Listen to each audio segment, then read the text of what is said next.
नमस्कार, मैं साक्षी गौतम और आप देख रहे हैं साक्षी का बयान। धम्म उत्सव ऑर्गेनाइजेशन कमेटी जयपुर द्वारा धम्म उत्सव 11 व 12 जनवरी 2025 को अंबेडकर भवन झालाना जयपुर में संपन्न हुआ। धम्म उत्सव में सामाजिक, आर्थिक, सांस्कृतिक, साहित्यिक तथा धार्मिक जागृति के हर्षोल्लास व उमंग का नाम धम्म उत्सव रखा। इसमें उद्यमियों के stall, home decorate, motivation speech, धम्म देसना, साहित्य और लोक संस्कृति की अनूठी झांकी और प्रदर्शनी को देखा। मौसम खराब होने के कारण कार्यक्रम की शुरुआत doctor Ambedkar welfare society Jaipur के परिसर में बने सेमिनार हॉल में बुद्ध वंदना से शुरू हुआ।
कार्यक्रम को संबोधित करते हुए धम्म उत्सव के संयोजक डॉक्टर एम.एल. परिहार कहते हैं।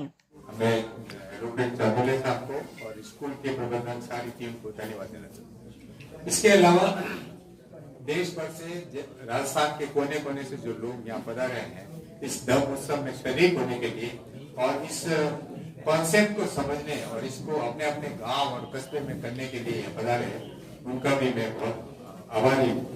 हम पिछले कई दिनों से ये आप जो अभी आप गए नहीं उस इलाके के अंदर बाहर प्रदर्शनी में और क्योंकि बारिश के कारण आप नजर करेंगे एक लीक से हटकर हमने इस माहौल को सजाया है आर्थिक समृद्धि का, साहित्य का और धर्म का। सारा जो थीम है वो धर्म को लेकर के कि हमारे जीवन के अंदर शील सदाचार का होना बहुत जरूरी है। अगर हम आर्थिक रूप से भी समृद्ध होंगे तो वो धर्म के मार्ग पे चलते हुए इसी विचारधारा को लेके ये आयोजन किया गया है। लोग कहते हैं कि फिर आप ये मत करो, ये मत करो, ये मत करो, फिर हम करें क्या? तो वो बताने की हमने कोशिश की है। ये पहला प्रयास है राजस्थान के अंदर। ये कोई दूसरे व्यक्तियों को, संस्थाओं को, राजनेताओं को धर्म, किसी पंथ, मान्यता की आलोचना, निंदा करने के कतई खबर में नहीं है। और we are doing that is more important. Tathagata ये कहते हैं कि दूसरों के कृत्य और अकृत्य पे गौर मत करो, ध्यान मत दो, उसकी टिक्का टिप्पणी पे ज्यादा समय व्यर्थ मत करो। What I am doing, that is more important. मेरा आचरण क्या है, मैं किस मार्ग पे चल रहा हूँ और मुझे क्या करना है अपने खुद की सुख शांति के लिए, परिवार की सुख शांति के लिए, समाज और देश की सुख शांति के लिए, खुशहाली के लिए मुझे क्या करना है, मैं अपना भागीदारी कैसे निभा सकता हूँ, मैं अपना समय, मैं अपनी बुद्धि, मैं अपना ज्ञान और मैं अपना धन कैसे समाज की खुशहाली में दे सकता हूँ। उसी कॉन्सेप्ट को लेके ये किया गया कि धर्म का जीवन में बहुत बड़ा योगदान है। ये जो आप देखो कि यहाँ राजनीति लफेबाजी नहीं हो रही है कि हमारे को इतने एमएलए चाहिए, इतने एमपी चाहिए या और कोई किसी बात को लेके नहीं यहाँ बातें हो रही है। हम ये है कि जीवन में मैं अभी 2-3 महीने पहले मैं जापान में था, मैं साल भर पहले मैं वियतनाम में मैंने देखा, बर्मा में देखा, मैंने यूरोप में देखा, मैं ऑस्ट्रेलिया में देखा। मैंने पूरी दुनिया उस मार्ग पे चल पड़ी है जो वैज्ञानिक है, जो मानव कल्याणकारी है, वो सब खुद के सुख शांति के लिए है। और वो मार्ग बुद्ध के जैसे वैज्ञानिक विचार, इस तरह के कई महापुरुष हैं, उनकी विचारधारा के लिए लोग उमड़ पड़े है ना। अब नई पीढ़ी ये नहीं मानेगी, अंधविश्वासों को नहीं मानेगी। ये साइंटिफिक टेम्परामेंट की पीढ़ी है, नए जमाने की पीढ़ी है। ये कहेगी कि हमें प्रमाण चाहिए, मैं इस बात को मानूं, ये मेरे लिए किसने करी है। भगवान बुद्ध ने भी यही कहा कि किसी बात को सिर्फ इसीलिए मत मानो कि वो किसी ग्रंथों में लिखी हुई है, शास्त्रों में लिखी हुई है और कोई आपको पूर्वज मानते आ रहे हैं तो नहीं। किसी बात को ये भी मत मानो कि वो कोई धर्म गुरु कह रहा है या आपका आचार्य कह रहा है, शिक्षक कह रहा है या आपके माता पिता कह रहे हैं, है ना। ऐसे भी मत मानो। किसी बात को तभी मानो जब वो तर्क, विवेक, बुद्धि और विज्ञान और प्रज्ञा की कसौटी पर तर्कशील भी हो जाएगा व्यक्ति, बुद्धिमान भी हो जाएगा। खुद किताबें मैंने लिख दी और चर्चा भी कर लेता हूँ, बुद्धिमान भी हो गया, ज्ञानवान भी हो गया, विद्वान भी हो गया, लेकिन प्रज्ञावान, विजडम होना बहुत जरूरी है। सही को सही बात कहना, है ना, मेरे लिए हितकारी है कि नहीं। मैं सफेद को सफेद कह रहा हूँ कि नहीं कह रहा हूँ, मुझे दिख रहा है कि सफेद, और मैं सफेद नहीं कह रहा हूँ क्योंकि मुझे मेरे पिता कह रहे कि नहीं सफेद नहीं, काला कहना तेरे को, है ना। वो बात विजडम है कि नहीं है, वो बुद्ध के मार्ग ये बताना। और साइंटिफिक टेम्परामेंट। और उसके बाद भी बुद्ध ने कहा कि कोई भी बात जब खुद के लिए, समाज के लिए, परिवार के लिए कल्याणकारी लगे, हितकारी लगे, तभी मानना। तो ये बात सबको भले के लिए, या कौन सा हिंदू, मुस्लिम, सिख, ईसाई, सबके लिए बात सुखकारी है। तो बुद्ध का बात सबके लिए सुखकारी है। मैं विपस्सी साधक भी हूँ तो मुझे ये अनुभव भी हुआ है, और विज्ञान का भी विद्यार्थी तो मुझे अनुभव भी हुआ। फिर बुद्ध ये कहते हैं कि इंसान सबको जाना है, एक दिन सबको जाना है, कोई अमर नहीं है। जब ये बात हमारे अंदर आ गई, ये साया, ये जो 2.5 फीट हाथ की काया है, ये यही रह जानी है। फिर मैं किसी से घृणा क्यों करूं, मैं फिर किसी से झगड़ा क्यों करूं, मैं किसी से क्रोध क्यों करूं, और करूं तो खुद को नुकसान, घृणा करूंगा तो वो भी खुद को नुकसान, परिवार को नुकसान और समाज को नुकसान। ये सारा मैं ज्यादा लंबी बात नहीं कहना चाहूंगा। ये थीम जो है इस कॉन्सेप्ट की, आयोजन की थीम धम्मोत्सव इसलिए रखा कि मीडिया कर्मियों ने सवाल किया कि ऐसा क्यों रखा। तो ये थीम का मकसद ये है कि लोग यहाँ से विचार लेके जाएं, एक संदेश लेके जाओ। खासतौर पर मैं बच्चों को कहना चाहूंगा कि बुद्ध का मार्ग, बुद्ध ने कोई बौद्ध धर्म की स्थापना नहीं की थी, बुद्ध ने धर्म की स्थापना की थी। ऐसा धर्म प्रकृति का नियम, प्रकृति का नियम क्या है उसको पालन करो, वो ही धार्मिक व्यक्ति है। यूं नहीं कि मैं रोज 1 घंटे पूजा कर रहा हूँ, मैं तीर्थ यात्रा कर रहा हूँ, मैं शास्त्र पढ़ रहा हूँ, या लंबा तिलक लगा रहा हूँ, फला रंग का कपड़ा पहन रहा हूँ, या कोई कर्म कांड कर रहा हूँ, पूजा कर रहा हूँ, यज्ञ कर रहा हूँ, हवन कर रहा हूँ, नहीं। जीवन के अंदर आचरण क्या है, उसका शील का पालन कितना कर रहे हैं, वो बहुत महत्वपूर्ण है और सबके लिए कल्याणकारी है। आप में से बच्चों कोई मेडिटेशन करते हैं, ध्यान साधना, विपश्यना, तो मैं गुजारिश करना चाहूंगा चातुर्य साहब के स्कूल के अंदर में हम लोग कई स्कूलों में जाते हैं, परिवारों और कॉलोनी में जाते हैं, वहां आधा घंटे का आनापान भी कराते हैं, ध्यान साधना कराते हैं। वो आपके कंसंट्रेशन के लिए, आपकी मेमोरी के लिए बहुत बहुत उपयोगी है।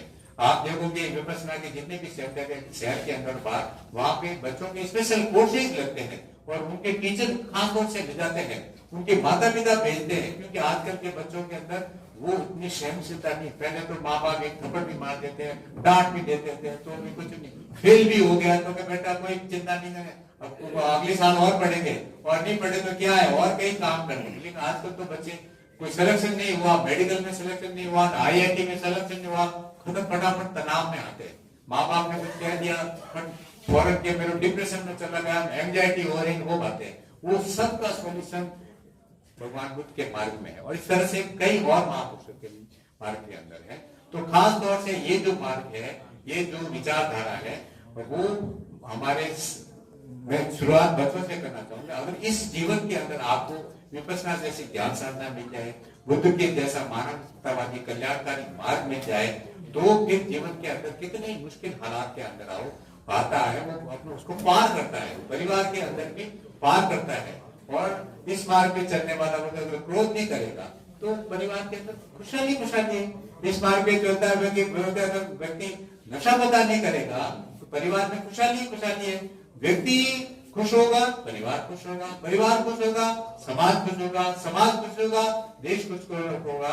जो आचार्य गोयनका जी है, उन्होंने कहा कि अगर ये पीढ़ी, दुनिया की इस पीढ़ी के लोग अगर विपश्यना ध्यान साधना में उतर जाए तो अगली पीढ़ी के अंदर युद्ध नहीं होगा, है ना। हाँ, हमारे यहाँ के नेता जब विदेशों में जाते तो कहते कि I am coming from land of Buddha की भूमि से आया हूं, है ना। आप म्यांमार में मैं था तो म्यांमार के लोग सुबह उठते भारत की ओर देखते हैं और वंदन करते हैं कि बुद्ध। श्रीलंका में जाओ तो वो लोग वंदन करते हैं कि हम उस भूमि से यहाँ संघमित्रा जैसी भिक्षुणी आई थी और हमारे देश के अंदर धमल आई थी और हमारे जीवन में इतनी खुशहाली है। श्रीलंका के अंदर भले गरीब लोग हैं लेकिन वो आचरण से खुशहाली के मामले में बहुत आगे है। और ये भी हमारे यहाँ पे भागदौड़ बहुत है जिंदगी के अंदर, पैसे की भागदौड़ है, बेईमानी बहुत है, मतलब पैसे कमाने के लिए शॉर्टकट रास्ते बहुत है, हिंसा बहुत है। वहाँ उन देशों में इतनी नहीं है, बहुत सुख शांति से रहने वाले लोग हैं, भले उनके पास पैसा कम है